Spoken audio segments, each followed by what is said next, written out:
Buenas noches, queridos alumnos. Hoy nos va a tocar desarrollar la unidad 4. La unidad anterior, la unidad 3, nosotros estábamos hablando de la obligación tributaria. Y bueno, uno de los elementos de esa obligación tributaria, como nosotros habíamos visto, son los sujetos. Hoy vamos a hablar de los sujetos activos, del sujeto activo, mejor dicho, y del sujeto pasivo. En el sujeto activo nosotros le tenemos al Estado dentro de un aspecto estrictamente patrimonial, o sea, el Estado como, vamos a decir, el Estado como, como, o sea, dentro de su aspecto o dentro de su concepción de Estado fisco, de un Estado que tiene la capacidad de obligar al contribuyente a que dé una suma de dinero por imperio de la ley, por el Estado de Derecho imperante.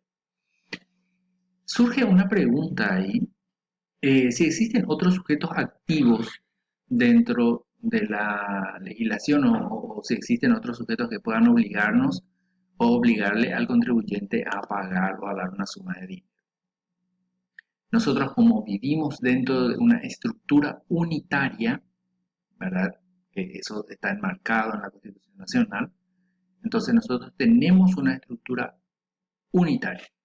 Por lo tanto, entonces nosotros no tenemos otro sujeto activo que pueda obligarnos a dar suma de dinero en concepto de impuestos. Eso, por ejemplo, no ocurre en los estados federales. Estados federales como la Argentina, el Brasil, Estados Unidos, México, por citar algunos, ellos sí tienen más sujetos activos. Ellos tienen el sujeto activo del estado mismo donde viven, del estado confederado, y tienen también el sujeto activo de la unión. O sea, son dos estados que son dos sujetos jurídicos que conviven, entonces son dos sujetos que sí tienen la potestad de obligarle a sus contribuyentes a dar sumas de dinero. La cantidad de impuestos luego también ya es mayor, ¿verdad? Porque ya son dos estados, entonces la cantidad, el número de impuestos que deben, vamos a decir, declarar son más.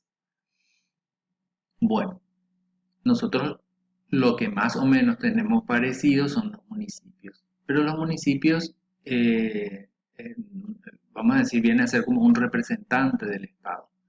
Entonces, estos municipios en realidad lo que tienen son lo que nosotros llamamos delegación de facultades. La ley le delega ciertas facultades con relación a las tasas y a las contribuciones. Bueno, entonces los municipios no pueden salir de esa enmarcación dentro del cual ellos están. Entonces está muy delimitado esa facultad de cobrar. Los municipios no pueden crear impuestos, solamente pueden ser creadas por ley. Entonces eso es una cosa que nosotros dejamos bien claro. Los municipios solamente cobran algunos impuestos, por ejemplo, el impuesto inmobiliario a partir de la década de los 90, que la ley le faculta a los municipios, por decir así, a cobrar el impuesto inmobiliario, que hasta la década de los 90, creo que 91, cobraba el Estado a través del Ministerio de Hacienda. Hoy día ya no es así, hoy día se paga en los municipios. Y también ustedes saben que tienen un montón de tasas y contribuciones que las municipalidades cobran. Pero todo eso, como les dije, está enmarcado dentro de la ley. ¿Qué es lo que no se debe confundir? No se debe confundir el Estado como sujeto activo con las reparticiones recaudadoras. Las reparticiones recaudadoras son órganos del Estado, no es el Estado. Entonces, son órganos encargados vamos a decir, de encargarse del trámite del cobro, pero no es el sujeto activo.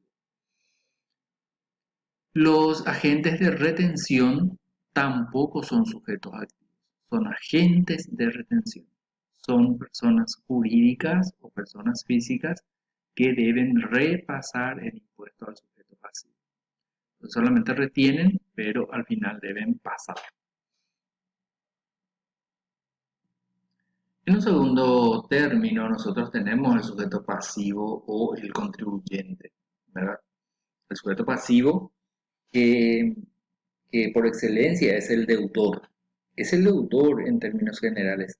Entiéndase por tal a la persona que está obligada a pagar a título propio, o sea que por su nombre, por su propia persona, una suma de dinero. Esa persona está, vamos a decir, denominada, está señalada por la ley que debe pagar.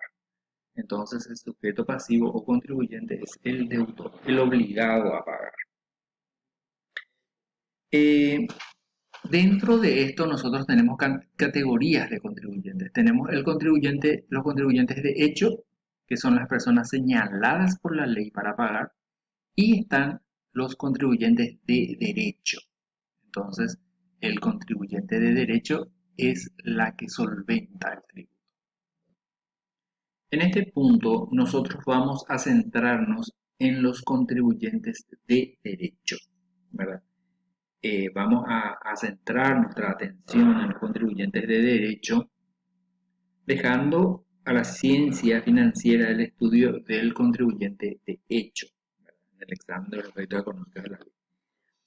En el contribuyente de derecho se encuentra la persona en quien se da el hecho imponible. O sea que el hecho imponible sobre quién cae, sobre el contribuyente de derecho. El contribuyente, el contribuyente que la ley señala como obligado a pagar normalmente es la persona en quien recae el hecho imponible. Pero al lado, y además de este deudor contribuye de este deudor contribuyente, se encuentran grupos numerosos de personas que quedan obligadas a pagar el impuesto, la tasa o la contribución sin ser contribuyentes. Y por ello mismo, también son sujetos pasivos a quienes puede exigirse la prestación pecuniaria o el hecho de pagar, ¿verdad? Estos grupos de personas es lo que nosotros llamamos de responsables. Entonces, dentro de los responsables, nosotros tenemos la responsabilidad sustitutiva, la responsabilidad solidaria y los responsables con responsabilidad objetiva. Entre los responsables, nosotros vemos que la responsabilidad sustitutiva existe cuando desde el primer momento la ley obliga a una persona a pagar una suma de dinero en reemplazo del contribuyente, en su sustitución, y lo hace generalmente en razón de de las vinculaciones existentes entre ellos. Siempre la ley toma en cuenta alguna situación especial, algún motivo de vinculación con el contribuyente y lo convierte ese motivo o esa situación en razón determinante de la percepción, dejando de exigir al verdadero contribuyente el pago de la suma de dinero. Entonces tenemos eso como ejemplo, a los agentes retentores, por así decirlo, ¿verdad? Tienen una responsabilidad sustitutiva. También así, por ejemplo, las compañías de seguro, las compañías de capitalización, los bancos, que ciertamente no son contribuyentes, pero están vinculados al contribuyente y por ello ellos tienen esta responsabilidad sustitutiva. Después tenemos los responsables solidarios. Los responsables solidarios, ¿verdad? Son terceras personas, pero tienen una responsabilidad solidaria, o sea que están mano a mano, por decir así, con el contribuyente. Voy a por citar así algunos ejemplos, vendrían a ser los representantes de las sociedades anónimas, por ejemplo, que tienen una responsabilidad solidaria con el contribuyente. Generalmente se da esto, lo de la responsabilidad solidaria con las personas jurídicas y las personas físicas. Por ejemplo, generalmente una SA, una sociedad anónima, requiere de una representación. entonces su representante es solidariamente responsable con esa persona jurídica o con esa SA. Y la ley dice lo siguiente: los representantes serán solidariamente responsables por las sanciones pecuniarias aplicadas a sus representados por infracciones en las cuales hubieran tenido activa participación. Otro ejemplo, por ejemplo, de ley en donde establece la responsabilidad solidaria es: las personas o entidades y los empleadores en general serán solidariamente responsables por las sanciones pecuniarias aplicadas a sus dependientes por sus actuaciones como tal.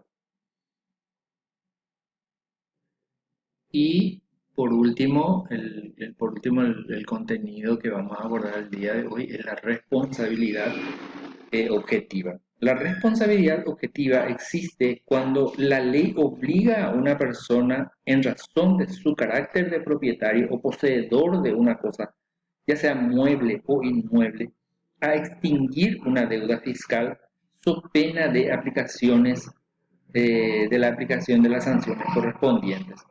Para algunos autores se trata más bien de una carga, pero nosotros, dentro de lo que nos cabe, pensamos que es una categoría perfectamente categorizada de responsabilidad en cuanto la cosa de la que es propietaria o poseedor se halla en vinculación de la garantía con el tributo que está determinado.